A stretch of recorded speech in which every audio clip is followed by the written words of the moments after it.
¿Qué tal, estimados alumnos? Bienvenidos a este video en el que vamos a revisar la metodología que vamos a seguir para llevar a cabo balances de energía. Les pido que revisen el siguiente enunciado, lo estudien y tracen el diagrama de bloques. Después vamos a comenzar la solución.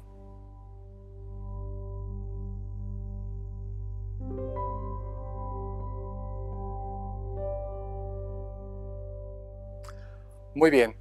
Este es el diagrama de bloques de este proceso. Tenemos una entrada que es el aire húmedo a las condiciones que nos indica el problema. No sabemos el flujo molar, por eso hemos definido una incógnita. Luego tenemos una salida de aire saturado. No conozco el flujo molar, sí el flujo volumétrico. Conocemos la presión y la temperatura. Y hay agua condensada que se está formando, que sale a las mismas condiciones que el aire saturado, y de hecho esta agua líquida está en equilibrio con el vapor de agua que acompaña al aire saturado. ¿Cómo sabemos que va a haber condensación? Bueno, esto lo obtenemos a partir de la información de entrada. El aire está entrando con 97% de humedad relativa y tiene 38 grados centígrados. Si determinamos el punto de rocío de ese aire a la entrada, vamos a encontrar que es de 37 grados y fracción. Es decir, a esa temperatura se satura. Si enfriamos por debajo de esa temperatura de 37 grados y fracción, que es el punto de rocío de mezcla de aire-vapor de agua, entonces tendremos condensación. En este caso estamos enfriando hasta 18, o sea que hay condensación. O sea, es seguro que va a haber condensación porque estamos enfriando unos 20 grados por debajo de la temperatura de rocío. Entonces hay agua líquida y hay aire saturado. Tenemos tres incógnitas que son los tres flujos molares. Antes de hacer balances de energía tenemos que determinar cuánto valen esos flujos molares. Es decir, tenemos que hacer balances de materia. Y para eso tenemos la posibilidad de escribir dos balances. Uno por cada componente. Uno para el agua y otro para el aire seco. Eso quiere decir que primero tenemos que determinar el flujo molar N2. Y lo podemos hacer a partir del flujo volumétrico. No tengo datos de volumen específico de mezclas de aire-vapor de agua, pero podemos considerar un comportamiento ideal y determinar el flujo molar a partir de este flujo volumétrico. Además, para poder hacer los balances de materia, es necesario conocer la composición de esta mezcla de aire húmedo y de la mezcla de aire saturado. Les pido entonces que le pongan pausa al video y hagan los cálculos que acabo de decir. Hagan el cálculo del flujo molar N2 y la composición de la corriente de aire húmedo y la corriente de aire saturado. Y después escriban los balances de materia para resolver los flujos molares. Muy bien. Vemos aquí los cálculos del flujo molar de la corriente de aire saturado. Podemos suponer el comportamiento de gas ideal, entonces obtenemos de esa manera el flujo molar. Y después el cálculo de las fracciones molares del agua en la corriente 1 y la fracción molar del agua en la corriente 2. Estoy utilizando W como para indicar el agua. Entonces, como es fase gaseosa, la fracción molar se calcula como el cociente entre la presión parcial y la presión total. En el caso de la corriente 1, la presión parcial representa el 97% de la presión de vapor. Recordar que ese es el significado de la humedad relativa. Entonces, vamos a sustituir el valor de la presión de vapor del agua a la temperatura de 38 grados centígrados, y el 97% de ese valor será la presión parcial. Y de esta manera obtenemos la fracción molar del agua en la corriente 1. Ahora, para la corriente 2, la presión parcial es igual a la presión de vapor, porque se trata de un aire saturado. Entonces la presión parcial es igual a la presión de vapor. Sustituimos el valor de esa presión de vapor ahora a la temperatura de 18 grados centígrados. Y finalmente obtenemos esta fracción molar. Ahora, ya que tenemos la fracción molar de las dos corrientes gaseosas, podemos pasar a hacer los balances de materia. Muy bien, Vamos a revisar sus balances de materia. Tenemos aquí el balance total. El total de entrada es igual a la suma de las dos salidas. Y ahora vamos a hacer el balance para el aire seco. Nos conviene hacer balance para el aire seco porque solamente es una ecuación con una incógnita. Resolvemos para N1 y después para N3 y obtenemos la solución. El flujo molar de aire húmedo que está entrando al proceso y el flujo molar del agua líquida que ha condensado durante el proceso. Ahora sí, ya estamos en condiciones de comenzar con el planteamiento de los balances del balance de energía.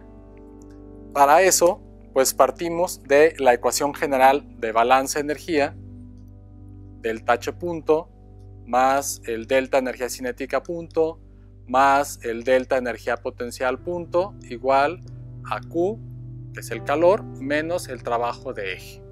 Y simplificamos esta ecuación.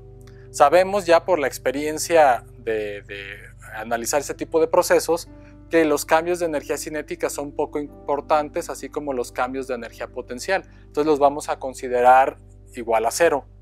Y en este proceso no hay trabajo de flecha. No hay una parte móvil como una turbina, no hay agitación, etc. No hay una bomba, entonces el trabajo de eje vale cero. Entonces el delta H queda igual a Q. Y por su parte, delta H sabemos que es igual a la suma de las entalpías a la entrada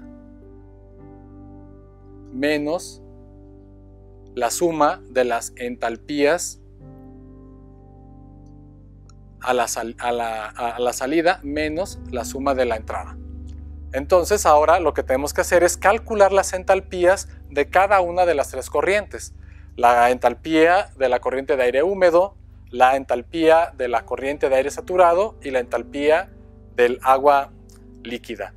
Para eso les pido que pongan pausa al video y calculen la entalpía del aire seco a la entrada y a la salida, en tanto que las entalpías del agua vamos a obtenerlas de las tablas de vapor saturado del agua. Por ejemplo, las tablas B5 a B7 que vienen en su texto.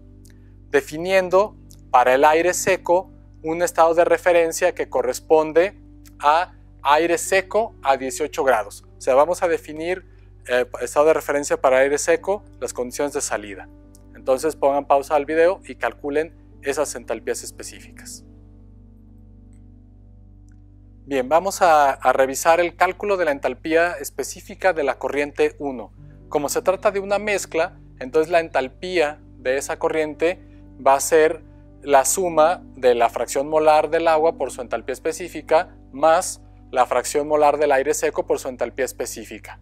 Sustituyendo aquí la fracción molar del agua, esta es la entalpía específica del agua a vapor a 38 grados centígrados tomada de las tablas de vapor del agua, pero es necesario convertir de kilojoules por kilogramo a kilojoules por mol porque tenemos todas las unidades en mol.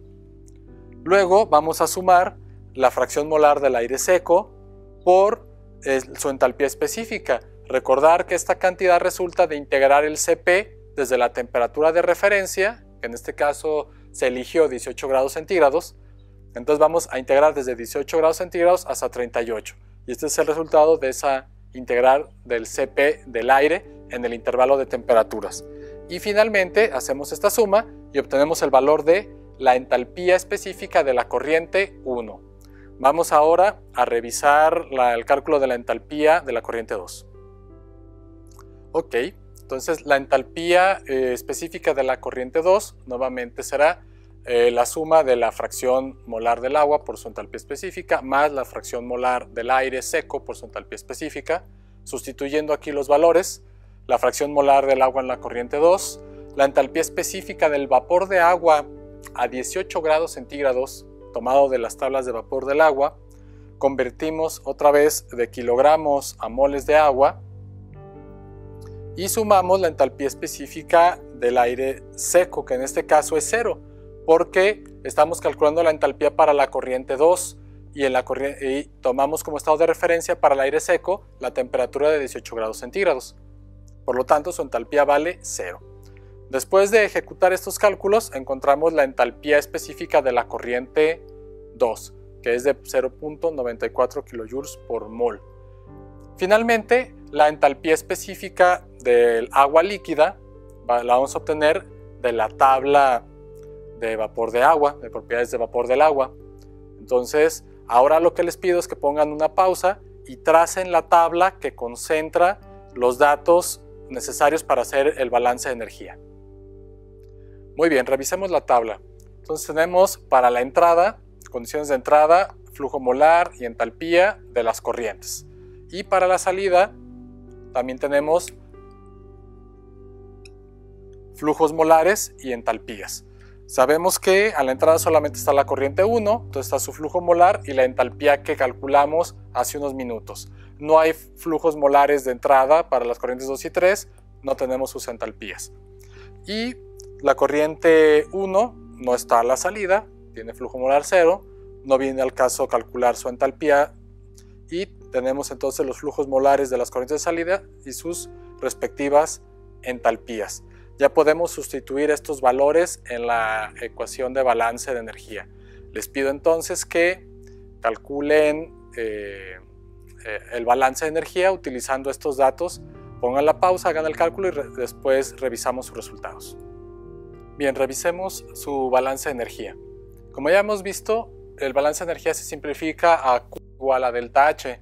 A su vez, delta H es igual a las entalpías a la salida menos las entalpías a la entrada.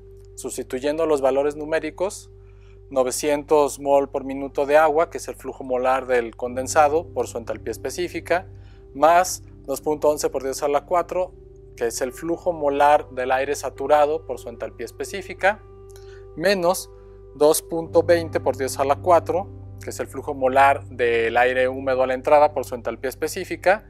El resultado nos da el ritmo al cual debe ser removido el calor para lograr que se lleve a cabo la operación que está descrita aquí. Entonces el resultado sería menos 5.62 por 10 a la menos 4 kJ por minuto.